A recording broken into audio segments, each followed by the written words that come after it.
Assalamualaikum warahmatullahi wabarakatuh.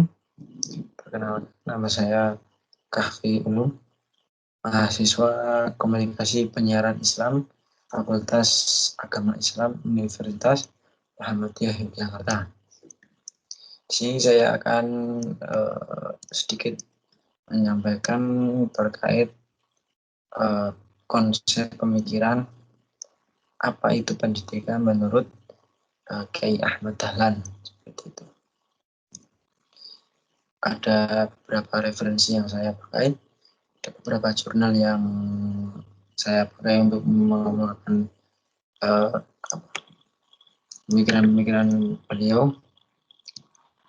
Di antaranya adalah satu jurnal yang menyebutkan poin-poin tentang sejarah pendidikan di Indonesia sendiri, di Nusantara. Kemudian bagaimana peran Kiai Ahmad Dahlan dalam membangun pendidikan di Nusantara. Dan juga nantinya adanya pemikiran-pemikiran atau pandangan pendidikan menurut Kiai Ahmad Dahlan. Poin pertama yang akan kita bahas adalah pendidikan menurut Kiai Ahmad Dahlan sebelum yaitu sebelum merdeka. Artinya sebelum kemerdekaan di Indonesia. Kita tahu bahwa pendidikan adalah bagian terpenting dalam proses perkembangan suatu bangsa, pasti. Munculnya tokoh-tokoh pemikir yang peduli terhadap pendidikan bangsa Indonesia menjadi faktor pendorong pergerakan nasional di Indonesia. Salah satu pemikir yang sangat-sangat berperan, sangat andil besar dalam pendidikan Indonesia adalah Kiai Ahmad Dahlan. Beliau ini melihat terdapat perbedaan antara sistem pendidikan era kolonial Belanda dan sistem pendidikan Islam tradisional yang berpusat di pondok pesantren sehingga berkembang dualisme dalam sistem pendidikan di Indonesia. Maka melihat dari perbedaan tersebut, maka timbullah ide dari beliau melakukan pembaharuan, yang mana dalam melakukan pembaharuan tersebut Kiai Ahmad Dahlan tidak hanya mendirikan sekolah madrasah, tapi ikut membantu mengajarkan keilmuan beliau. Kemudian masuk ke dalam peran beliau, peran Kiai Ahmad Dahlan dalam dunia pendidikan di Indonesia, yang mana setelah kembalinya beliau dalam menuntut ilmu di kota Makkah, maka beliau pulang turut mengajar anak-anak yang menjadi murid ayah beliau. Anak-anak ini belajar di waktu siang dan sore di langgar beliau, tepatnya sekitar tahun 1906, yang mana Kiai Ahmad Dahlan ini kembali ke Yogyakarta dan menjadi guru agama di Kampung Kauman, Yogyakarta. Pihak kerajaan, pihak keraton Yogyakarta juga mengangkat Kiai Ahmad Dahlan sebagai ketib atau khotib tetap di Masjid Agung Kauman, Yogyakarta. Di mana tugas-tugas beliau ini digunakan untuk mengamalkan ilmunya. Kemudian beliau menggunakan serambi Masjid Agung ini untuk memberi pelajaran kepada orang-orang yang tidak dapat belajar di surau-surau tempat pengajian yang terjadwal dengan tetap. Beliau juga mengajar di Quake School di Yogyakarta dan Obleading School for Inlanders at Brunei, sebuah sekolah untuk pegawai pribumi di Magelang. Seperti itu. Beliau yang nyata atau yang tampak secara real adalah beliau mendirikan sekolahan yang mana kita tahu itu adalah sekolah madrasah mu'alimin, yang mu'alimin untuk laki-laki dan mu'alimat untuk khusus perempuan. Ada dua faktor yang yang menjadi latar belakang didirikannya sekolah tersebut. Pertama, faktor internal adalah berasal dari dalam diri umat Islam sendiri, yaitu sikap beragama dan sistem pendidikan Islam. Artinya umat Islam ingin sekali belajar agama dengan secara rinci dan detail seperti itu.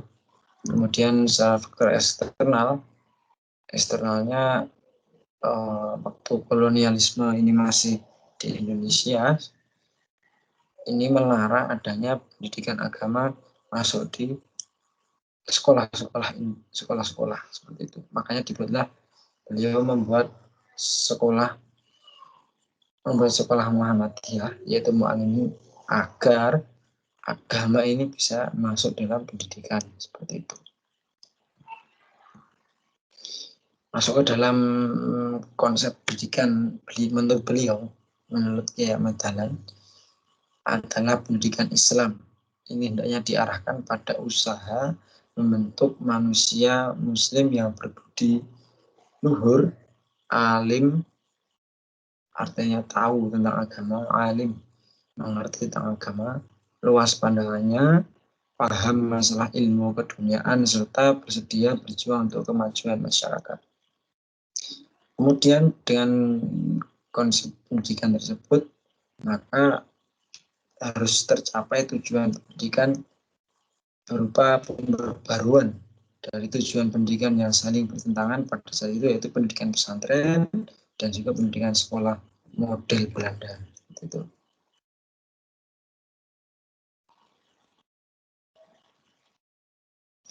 Kemudian melihat perbedaan dualisme pendidikan tersebut, maka Kiai Ahmad Dahlan berpendapat bahwa tujuan pendidikan yang sempurna adalah melahirkan individu yang utuh, menguasai ilmu agama dan ilmu umum, material dan spiritual, serta dunia dan akhirat seperti itu. Kemudian bagi Kiai Ahmad Dahlan, dua hal tersebut ini merupakan hal yang tidak bisa dipisahkan satu sama lain. Inilah yang menjadikan alasan mengapa Kiai Ahmad Dahlan mengajarkan pelajaran agama dan ilmu umum sekaligus di Madrasah Muhammadiyah. Menurut beliau juga, materi pendidikan yang diberikan adalah pengajaran Al-Quran dan hadis, kemudian membaca, menulis, imla, berhitung, ilmu falak, dan menggambar. Sejak berdirinya organisasinya dibentuk Kiai Ahmad Dahlan, yaitu Muhammadiyah, dari awal pendiriannya ini sangat memperhatikan dunia pendidikan, telah menggarap dunia pendidikan. Namun perumusan mengenai tujuan pendidikan yang spesifik ini baru disusun pada tahun 1936. Ini setelah wafatnya beliau di tahun 1926. Pada mulanya ini Kiai Haji Ahmad Dahlan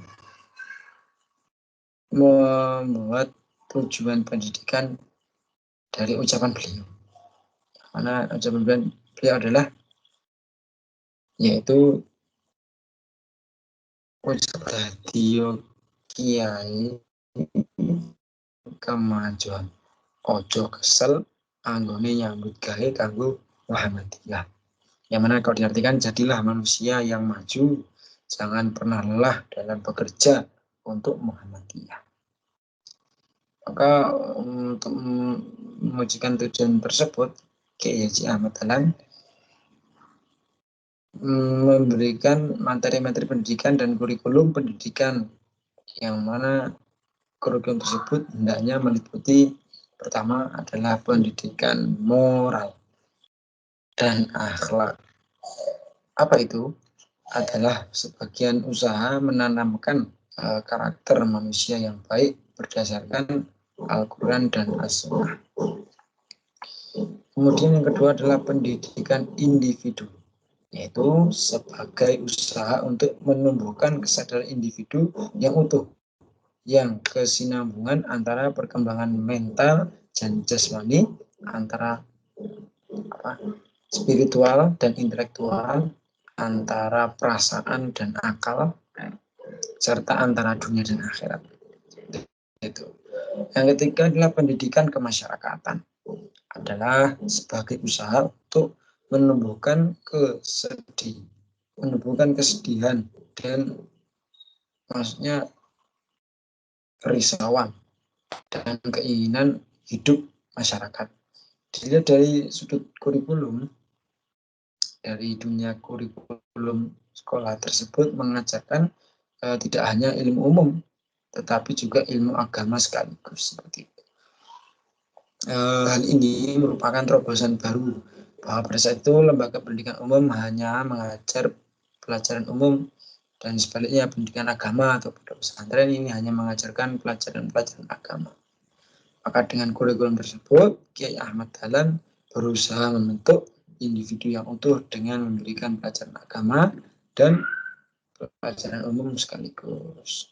Kemudian dalam menyampaikan pelajaran agama, Kiai Ahmad Dahlan tidak menggunakan pendekatan yang tekstual, tetapi yang kontekstual. Karena pelajaran agama ini tidak cukup hanya dihafalkan atau dipahami secara kognitif, tetapi harus diamalkan sesuai situasi dan kondisi.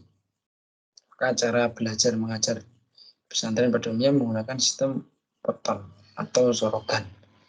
Nah, sementara madrasah Muhammadiyah ini menggunakan sistem mashal seperti sekolah-sekolah Belanda. Bahan pelajaran di pesantren mengambil dari kitab-kitab agama saja, sedangkan madrasah di Muhammadiyah ini bahan pelajarannya mengambil dari kitab agama dan buku-buku umum. Seperti itu. Oh ya, jurnal. Ada satu jurnal lagi yang membahas tentang pendidikan menurut Kiai Haji Ahmad Dahlan. Langsung ke konsep beliau. Mana pandangan Kiai Haji Ahmad Dahlan dalam bidang pendidikan, khususnya Islam, dapat dilihat pada kegiatan pendidikan yang dilaksanakan oleh Muhammadiyah. Dokter dalam jurnal ini, Dr. Abdul Mu'ti menuturkan dengan sangat berani bahwa Kiai Haji Ahmad Dahlan ini mengadopsi sistem Barat sebagai mana yang dikembangkan dalam sekolah-sekolah Muhammadiyah, yang mana ini mengadopsi sistem Barat sebagaimana dikembangkan dalam sekolah-sekolah gubernamen atau pemerintahan pada kolonial dulu.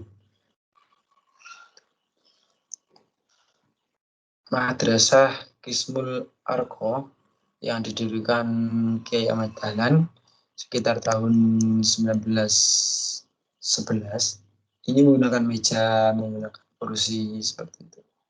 Bagaimana sekolah-sekolah Belanda. Kemudian komposisi kurikulumnya meliputi ilmu agama dan ilmu non-agama. Guru-gurunya yang mengajar tidak hanya dari kalangan muslim juga.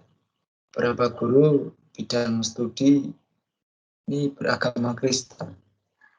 Dalam jurnal ini disebutkan seperti itu, yang dituturkan oleh Dr. Abdul Mu'ti seperti itu.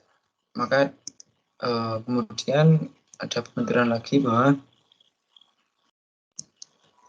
di tahun 1921 Muhammadiyah ini sudah mendapat mendirikan Pondok Muhammadiyah sebagai sekolah pendidikan guru agama. Artinya ini dalam peran Muhammadiyah sudah mendirikan sekolah keguruan seperti itu. Di tahun itu Kiai Ahmad Dahlan sendiri yang menjadi pengajarnya dan juga ditambah dengan guru-guru lain. Artinya masih diawasi dan dipantau langsung oleh Kiai Haji Ahmad Dahlan seperti itu. Melihat dari kegiatan ini nampak sangat jelas Muhammadiyah memakai pola yang sama dengan kegiatan yang dilakukan oleh Abdullah Ahmad di Padang. Persamaan tersebut terlihat dalam hal yang tadi, adanya kegiatan keguruan seperti itu. Pertama adalah kegiatan tablik, yaitu pengajaran agama kepada kelompok orang dewasa dalam satu kursi yang teratur. Kemudian kedua, mendirikan sekolah swasta menurut model pendidikan gubernemen, artinya pemerintahan kolonial, dengan ditambahkan beberapa jam pelajaran agama per minggu. Yang ketiga bersamaannya adalah untuk membentuk kader organisasi guru-guru agama. Maka didirikanlah pondok Muhammadiyah seperti yang dibangun atau yang sama seperti normal Islam di Padang tadi. Dari uraian-uraian tersebut dapat diketahui ide-ide pendidikan yang dikemukakan Kiai Haji Ahmad Dahlan adalah pertama, Kiai Haji Ahmad Dahlan membawa pembaharuan dalam bidang pembentukan lembaga pendidikan, khususnya Islam, yang semula sistem pesantren menjadi sistem sekolah.